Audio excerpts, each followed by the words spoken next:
Nous sommes ici à la vallée des Colons, sur une rue passante, dans un quartier vraiment urbain, en plein centre-ville, à Nouméa, province sud de Nouvelle-Calédonie. La plupart du temps, quand on fait de la citrouille, on jette les graines, parce qu'on ne sait pas forcément quoi en faire, ou on n'a pas forcément le temps de s'en occuper, mais ça quand même très rapidement, ça peut être utilisé. Et c'est d'autant plus intéressant de les utiliser que c'est ce qui est le plus riche dans la citrouille. C'est dommage, c'est ce qu'on jette qui est en fait le meilleur. Petite recette toute simple de graines de courge. Un peu d'huile d'olive. Donc les graines de citrouille, c'est plein de fer, de zinc, de minéraux divers, de vitamine A. Excellent pour la santé, les graines de citrouille. Très riches. C'est un bon complément alimentaire pour les végétariens comme moi. Ça peut permettre d'éviter les carences. Donc il faut garder les graines de citrouille et puis on peut les faire de plein de manières. On les fait sauter pas longtemps, quelques minutes, à la fin on met un peu de sel.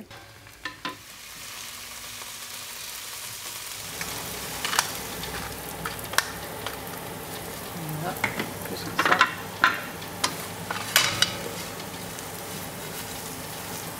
Et voilà, c'est prêt.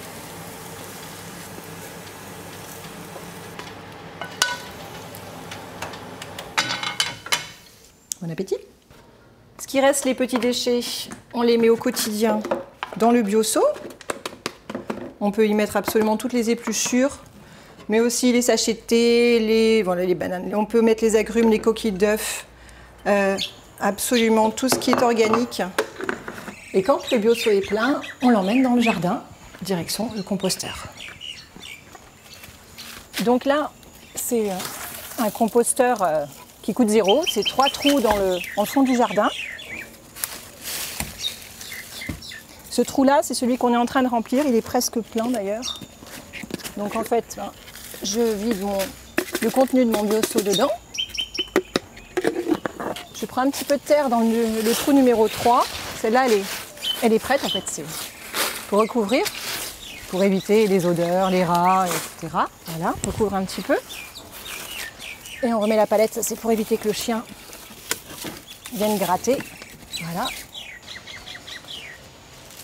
Alors quand le compost est prêt, on le mélange à de la terre et on l'utilise dans la pépinière ici.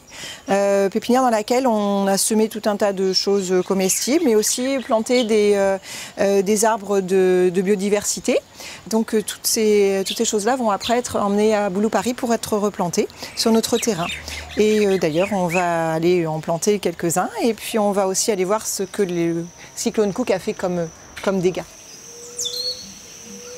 Alors voilà un des résultats du cyclone Cook. On a eu quand même pas mal d'arbres qui sont tombés, qui ont été arrachés. On va le laisser là, celui-là. Il ne nous gêne pas plus que ça. Et puis, ce qui va nous intéresser aussi, c'est qu'il peut éventuellement abriter des petites repousses contre les cerfs pour avoir un peu plus de forêt sèche qui gagne. Et puis, quelque part, il est aussi l'hôte de tout un tas d'insectes qui se sont installés. Il y a une vie nouvelle qui prend place dans cet arbre. Alors là, on s'est installé ici parce qu'en fait, on a déjà l'eau qui n'est pas très loin et on s'est mis dans un ancien pâturage qui était un pâturage de capture de cerfs. Donc une belle prairie, mais qui en quelque part coupe la forêt en deux. Et donc on s'est donné comme objectif d'essayer de rejoindre les deux lambeaux de forêt, qu'il y en a un derrière et un de l'autre côté, en y plantant le plus possible d'arbres.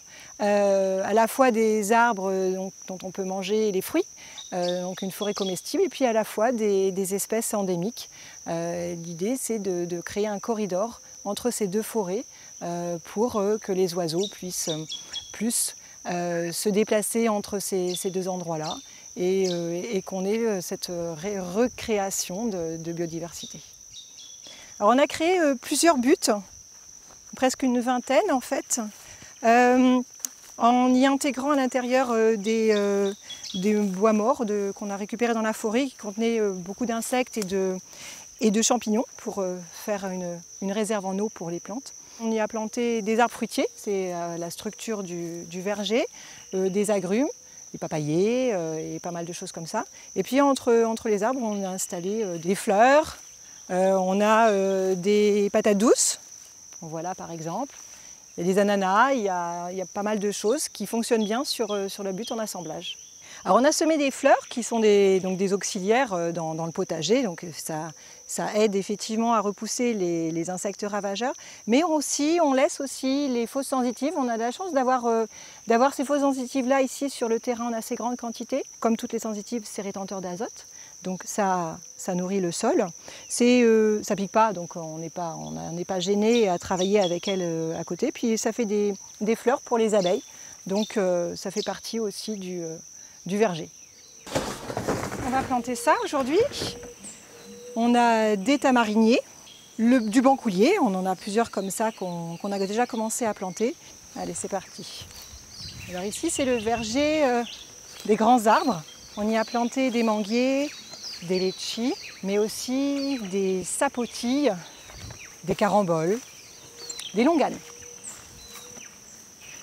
Depuis qu'on s'est installé, on voit en fait que le fait qu'il n'y ait plus de cerf, qu'on ait planté plein de choses, qu'il y ait plus de fleurs. Il y a énormément d'abeilles, en plus des nôtres, pas que nos ruches, mais toutes les abeilles sauvages. On entend des oiseaux qu'on n'entendait pas forcément au début.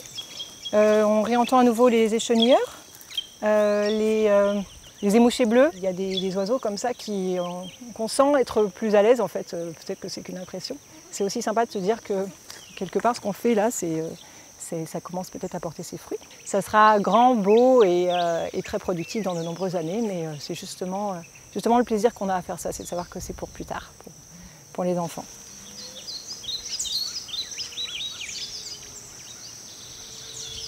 Retrouvez Ma Terre pour demain sur ncpremière.nc.